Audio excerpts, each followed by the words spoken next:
Que le Seigneur vous bénisse et bienvenue à nouveau dans notre rendez-vous quotidien que nous avons consacré depuis quelques semaines déjà au développement spirituel. Et donc, la semaine passée, nous avons progressé considérablement et nous sommes arrivés à l'introduction de la phase la plus pratique, donc un peu comme un exercice que nous pouvons pratiquer au quotidien pour grandir, pour croître en Dieu. Et nous avons relevé des points importants qui sont que pour croître en Dieu, nous avons besoin de deux éléments qui sont la méditation et la prière. Et nous disions aussi que la méditation et la prière sont les deux fondements qui entrent dans l'adoration. Donc notre Dieu, comme Jésus disait, que les vrais adorateurs sont ceux qui adorent le Père en esprit et en vérité. Et donc la semaine dernière, nous avons introduit parler de la méditation. Et la méditation, c'est cette communion s'unir à la parole. Et pourquoi nous devons nous unir à la parole? Parce que cette parole-là, c'est elle qui nous donnera l'image. Parce que Dieu étant un esprit, nous ne voyons pas Dieu de nos propres yeux. Le seul moyen par lequel nous pouvons voir Dieu, c'est au travers de la parole. Et donc, c'est cette parole qui nous donne l'image de Dieu vers qui nous allons nous approcher. Un peu comme David le disait dans le psaume au chapitre 17, verset 15, que je vous recommande aussi d'aller lire, versets 14 et 15, où il est parlé, David disait que dès le réveil, dès mon réveil, je me rassasierai de ton image, je verrai ta face. Donc David voyait la face de Dieu. Il se rassasiait de l'image de Dieu. Ce n'est pas qu'il voyait une image physique, mais il y avait une représentation qui était imprimée dans son âme à partir de la méditation qu'il a faite sur la parole. Et donc, quand la méditation vous conduit à avoir une représentation claire, pratique dans votre cœur, du Dieu que vous voulez adorer. Et il est identifié dans ses attributs. Ça peut être pour la guérison, ça peut être pour le salut, ça peut être pour la joie, ça peut être pour le bonheur, ça peut être pour la bénédiction, ça peut être pour n'importe quel sujet. Mais chaque fois que vous approcherez de Dieu là, en réalité, il y a cette représentation que vous avez. Vous pourrez le connaître au travers de la parole comme le guérisseur, au travers de la parole comme le pourvoyeur, au travers de la parole comme celui qui fait prospérer, et ainsi de suite. Donc quand vous avez cette représentation spirituelle en vous, à ce moment, vous pouvez vous approcher de Dieu dans la prière. Et la prière, c'est quoi? Ce n'est pas juste de venir demander quelque chose. On peut dire que je viens prier Dieu, donc je vais lui demander. Non, la prière, c'est la communication. La prière, c'est la communion avec Dieu. Et quand on dit communion avec Dieu, ça signifie clairement que c'est un point de rencontre. C'est un point de rencontre spirituel entre le Créateur et sa créature. On ne peut pas juste parler de prière quand quelqu'un parle à sens unique. Non, c'est que vous envoyez quelqu'un d'autre vous répond, vous vous rencontrez quelque part. Maintenant, pour vous approcher de Dieu, vous devez vous approcher avec une représentation qui est le résultat de vos méditations.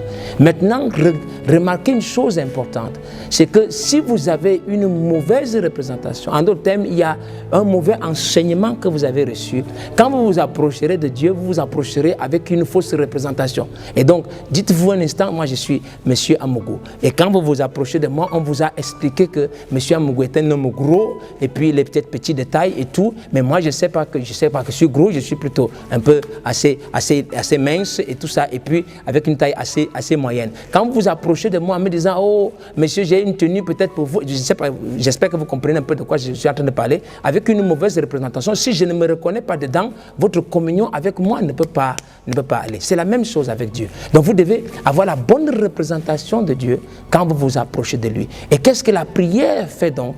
La prière vous élève. Ça vous élève par la représentation qui est le fruit de vos méditations à la rencontre de cette image. Vous devez aller à la réalité de cette chose. Et la prière, au-delà de tous les détails que nous pourrons peut-être voir, parce que le plus important, c'est que vous en compreniez les grandes lignes, nous pourrons nous étaler dessus un peu plus tard, mais ces grandes lignes-là sont très importantes pour que vous ayez une image claire. Donc quand vous allez en prière, vous avez une certaine représentation de Dieu, de ce Dieu-là à qui vous voulez vous adresser. Maintenant, la prière vous élève pour rencontrer ce Dieu. Et c'est quand vous le rencontrez que votre prière atteint le but. Donc, vous venez en vous élevant pour vous unir, parce qu'on a dit c'est la communion avec l'esprit. Et quand vous devez communier avec un esprit, ça veut dire que c'est deux natures qui se rencontrent. Parce que la Bible dit que deux personnes ne peuvent pas marcher ensemble s'ils ne sont pas d'accord. Donc l'agneau marche avec la colombe.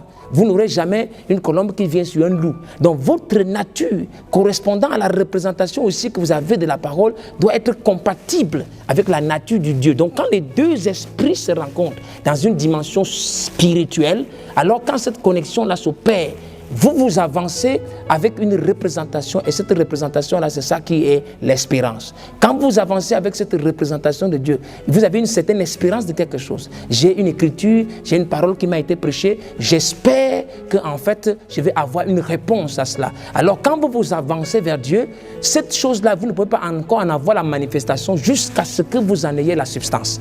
Et la substance, c'est l'esprit d'en haut qui vient vous apporter une inspiration sur votre espérance pour que ça devienne la foi. Comme la Bible le dit en anglais, faith is the substance. Donc la foi est la substance des choses qu'on espère. Je m'approche de Dieu avec une certaine image que j'ai de lui. Comment est-ce que je sais donc que ma prière a eu un effet? C'est quand il y a une réponse en haut, il y a quelque chose qui descend. Et quand cette substance descend sur mon espérance, ça fait la foi, j'ai un contact. Et à partir de ce contact-là, si j'étais venu par exemple pour demander la guérison, j'ai une substance dans mon cœur qui me dira que j'ai obtenu ce que j'ai demandé. Et comment est-ce que je fais pour obtenir ce que j'ai demandé? Il faut que j'entre dans, comme je dis, je vibre au même diapason que l'esprit auquel je vais m'adresser. Voilà un peu ce qui est le fondement de la prière. Vous devez entrer dans cet état de communion. C'est pour cela que parfois dans la prière, vous avez l'adoration, vous vous mettez dans un état d'esprit où vous, puisque vous avez déjà communié avec la parole, cette parole vous a donné une représentation de l'esprit auquel vous vous adressez. Vous êtes dans un état positif et l'esprit là, et vous devez dans un état d'amour, de confiance mutuelle, d'union véritable. Et comment est-ce que vous savez donc que vous avez une réponse de votre Dieu? Il y a une substance qui est envoyée dans la représentation que vous avez faite et qui suscite en vous une foi véritable, à partir de laquelle vous pouvez savoir que la chose que je suis venu demander, je l'ai obtenue. Voilà, donc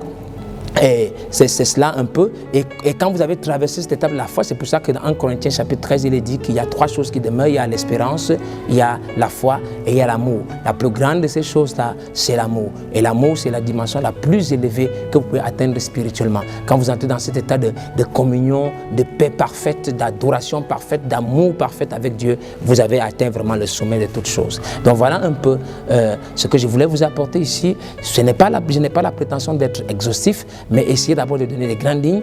Dieu voulant, nous pourrons éventuellement peut-être apporter un ou deux autres éléments dans notre vidéo prochaine, mais je serai très heureux de recevoir un peu vos retours par rapport à ces choses. Mais jusqu'à ce que nous nous revoyons, n'oubliez pas véritablement rester en paix, que la grâce de Dieu soit sur vous et qu'il vous comble de ses riches bénédictions. À nous retrouver très très bientôt. Shalom.